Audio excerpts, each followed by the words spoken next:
My town of birth was Austria, Klagenfurt. That's where I was born, on a farm there during the World War II.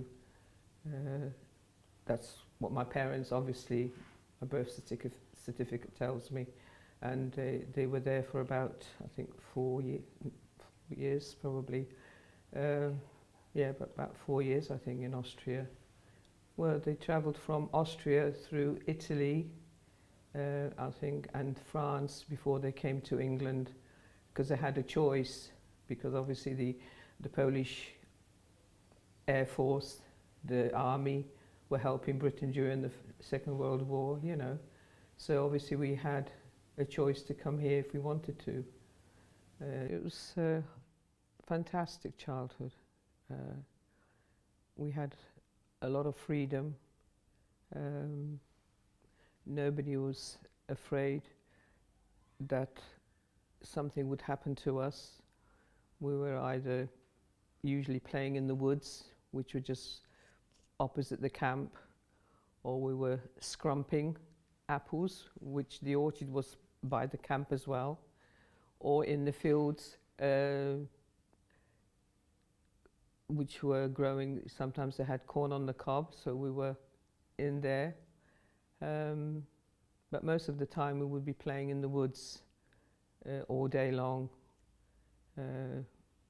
My older brother, he had a friend, and obviously I'd be like a tail behind him. I'm following him all the time. If he made a bow and arrow, I'll be making a bow and arrow. If he made a catapult, I'll be making a catapult.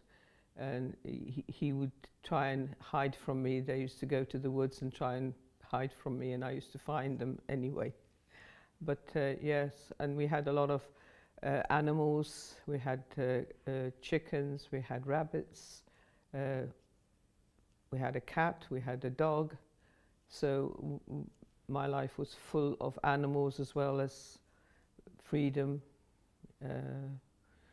Yes, it was. And obviously all the children were Polish, and we all played together. I had a friend who lived in the next barracks behind me. That was Zosha, so she was my neighbour. Yes, sometimes we had a lot of fun together, but we had, like I say, we had so much freedom in the camp that nobody was afraid that something was going to happen to us. We'd be gone all day long playing, just coming home if we were hungry. It was like a village, I suppose. Well, yeah, like a village, because there wasn't many houses then. It was just the camp, and opposite we used to have the gypsies that used to come every year, and they stayed there for a few months during the summertime, and there'd be fields there as well. It was all open ground. There was no houses then, just the camp. And we had a road running through like the woods and the orchard, and there used to be a road going down between the two, which I used to go on my little bike to the shops. There used to be a little shop which I used to call Grandad's shop for my daily sweets, which I used to go on my little bike there, where everybody, when the war ended, all the camps, army camps were closed down. That's when they moved us to Bishopstoke Council. If you didn't have enough money to buy your own place, you could move to the council house that they offered you, you know, that's what we did, you know. I remember going into the house the first day. It was up and down the stairs, into the toilet, because obviously we had no sanitary at the camp. There was nothing there except we had weekly people coming to change sanitary, I don't know what you call them, bins or whatever. Yes, it was a nice area, Bishopstoke estate, all new houses, so it was really lovely. there used to be a pilgrimage to Henley-on-Thames. It was a school, a Polish boarding school for boys, but they had an open day that's really collecting money for the school, but it was a pilgrimage as well for people to come. We had a mass outside on the grounds, and everybody came from all over the Midlands there. Obviously my husband was there with his friend, and we just basically bumped into each other, and they stopped and started talking to us, and that's how basically we met. And he went back to Coventry, I went back to Eastleigh, and he said he would come and visit me in a couple of weeks. So he did come. I didn't expect him to come, but he did. And he invited me to Coventry the first time for a holiday.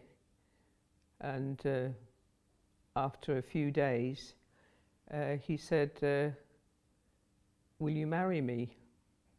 I only knew him a few times, maybe 2 or 3 times.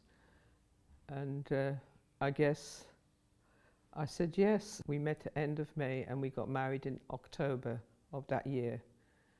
And so 1961, we got married in 1961, so I moved to Coventry in 1961.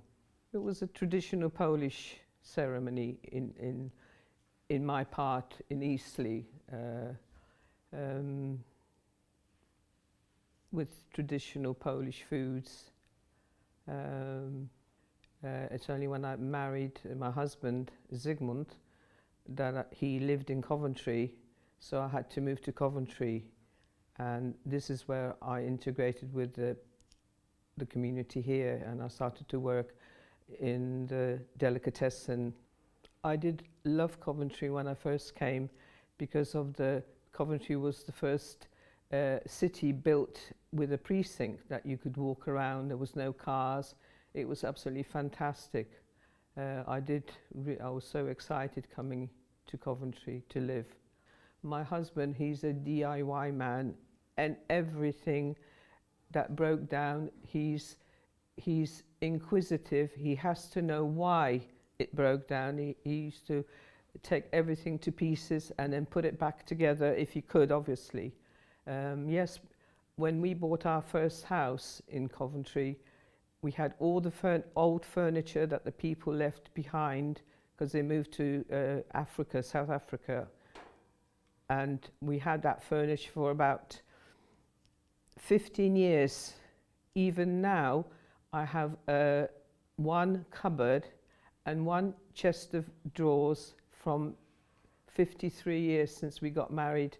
Well, not 53, 50 years when we moved to that house. I've still got 2 pieces of that furniture still in my house. And we slowly managed to buy furniture, new furniture, when the children were much, much older.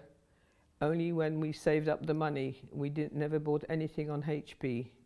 If we didn't have the money, we wouldn't buy it.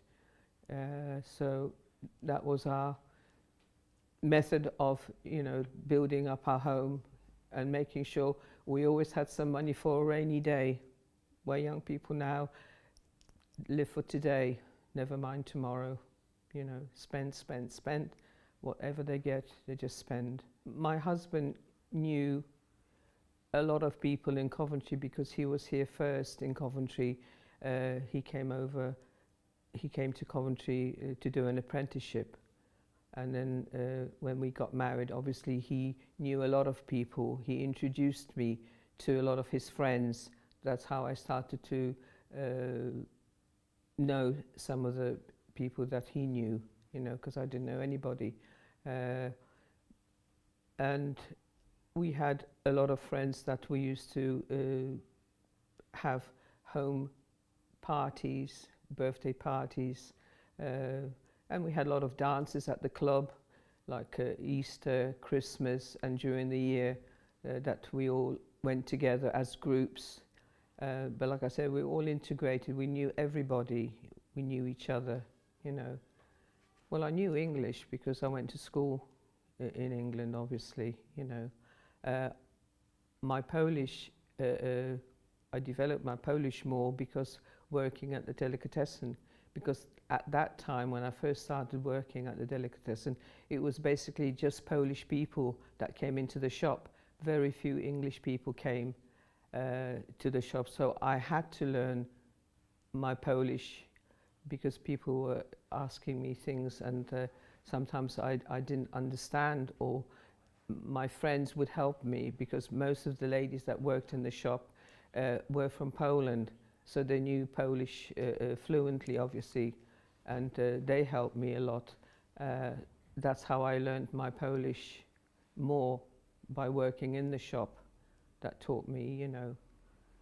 Also, we have Polish a satellite. We have Polish programs at home now, and I listen to them, and that's helped me with my Polish as well. You know, we have Christmas Eve is our main celebration, which I keep, and my daughter does as well.